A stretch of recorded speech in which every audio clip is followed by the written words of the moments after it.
আজ এমন একটি দানাদার সুজির হালুয়া বানাবো যা দেখলেই খেতে ইচ্ছে করবে। অল্প উপকরণ, অল্প সময় আর ফলাফল হবে একদম দুর্দান্ত। ভিডিওটি শেষ পর্যন্ত দেখবেন, কারণ ছোট ছোট টিপস জানলে আপনার সুজির হালুয়ার স্বাদ আর টেক্সচারকে একেবারে অন্য মাত্রায় নিয়ে যাবে। তাহলে চলুন আজ এমন দানাদার সুজির হালুয়া তৈরি করি যার ঘ্রাণে পুরো বাড়ি ভরে যাবে আর খেয়ে সবাই বলবে এত মজা কিভাবে হলো। প্রথমে এখানে 3 কাপ পানি নিয়ে নিব। এবার এই পানিটার মধ্যে আমি 3টা এলাচি, দারচিনি আর একটা তেজপাতা দিয়ে দিব। এরপর এখানে আমি সামান্য অরেঞ্জ ফুড কালারটা দিয়ে দিব, মিশিয়ে নিব। চুলাটা ধরিয়ে দিয়েছি।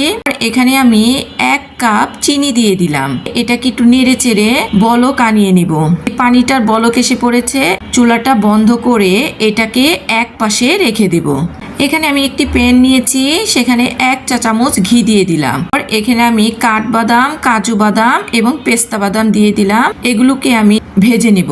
যখন এই বাদামগুলো ভাজা হয়ে যাবে, এরপর এখানে আমি কিশমিশ দিয়ে দিলাম। এগুলোকে আরেকটু ভেজে নেব। ভাজা হয়ে গিয়েছে, এবার এগুলোকে আমি তুলে এক পাশে রেখে দেব। এরপর এখানে আমি 1/3 কাপ ঘি দিয়ে দিলাম। এই ঘিয়ের মধ্যে আমি 1 কাপ সুজি দিয়ে দিলাম। এখানে আমি কাঁচা সুজিটা দিয়েছি। এই ঘিয়ের সাথে এই সুজিটাকে খুব ভালো করে মিশিয়ে নিব। আর চুলার আঁচটা মাঝারি আঁচে করে রেখে আমি সুজিটাকে ভেজে নেব। বেশ কিছুক্ষণ সময় এই সুজিটাকে আমি ভেজে নেব।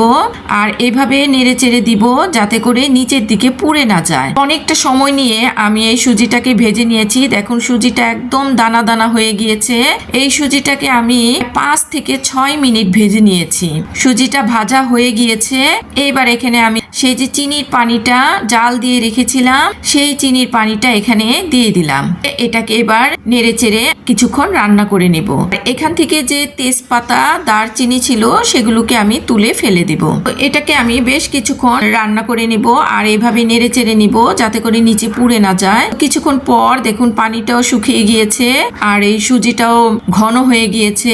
এবার আমি যে সেই ড্রাই ফ্রুটস গুলো ভেজে রেখেছিলাম সেগুলো কুচি করে কেটে এখানে দিয়ে দিলাম। এগুলোকে নেড়ে চেড়ে এখন মিশিয়ে নিব। অনেকটা সময় নিয়ে আমি এই হালুয়াটাকে রান্না করে নিয়েছি। এবার এখানে আমি আবারও 1 চা চামচ ঘি দিয়ে দিলাম। ঘিটা দিয়ে এভাবে এটাকে খুব ভালো করে নেড়ে চেড়ে রান্না করে নিব। বেশ কিছুক্ষণ পর উঠে আসছে, লেগে যাচ্ছে না। তো সুজির হালুয়াটা রান্না হয়ে গিয়েছে। এবার আমি চুলাটা বন্ধ করে দিয়েছি। এই হালুয়াগুলোকে একটি বাটিতে পরিবেশন করে নিচ্ছি। এখানে আমি 1 চা চামচ ঘি দিয়ে দিলাম আর এর উপরে আবারও সেই ড্রাই ফ্রুটস গুলো কুচি করে কেটে রেখেছিলাম সেগুলো এর উপরে দিয়ে দিলাম। এই সুজির এই দানাদার হালুয়াটা দেখতে কতটা সুন্দর লাগছে আর খুবই লোভনীয় লাগছে, দেখেই খেতে ইচ্ছে করছে। এই ছিল আজকে দানাদার সুজির হালুয়া। আশা করি আজকের এই দানাদার সুজির হালুয়া রেসিপিটি আপনাদের ভালো লেগেছে। যদি আমার এই রেসিপিটি আপনাদের ভালো লেগে থাকে তাহলে একটি লাইক দিন, প্রিয়জনদের সাথে শেয়ার করুন আর নতুন নতুন ও সহজ ও মজাদার রেসিপি পেতে আমার চ্যানেলটিকে সাবস্ক্রাইব করে রাখুন। আজকের রেসিপিটি যদি আপনাদের মুখে হাসি এনে দেয় তাহলে এটাই আমার সবচেয়ে বড় প্রাপ্তি। রান্না তখনই সফল হয় যখন সবাই তৃপ্তি নিয়ে খায়। আশা করি আজকের দানাদার সুজির হালুয়া আপনাদের পরিবারেও সেই আনন্দ নিয়ে আসবে। সবাই নিজের ও পরিবারের যত্ন নিন। আবার দেখা হবে নতুন স্বাদ, নতুন টিপস ও নতুন রেসিপি নিয়ে। সবাই ভালো থাকুন, সুস্থ থাকুন। আল্লাহ হাফেজ।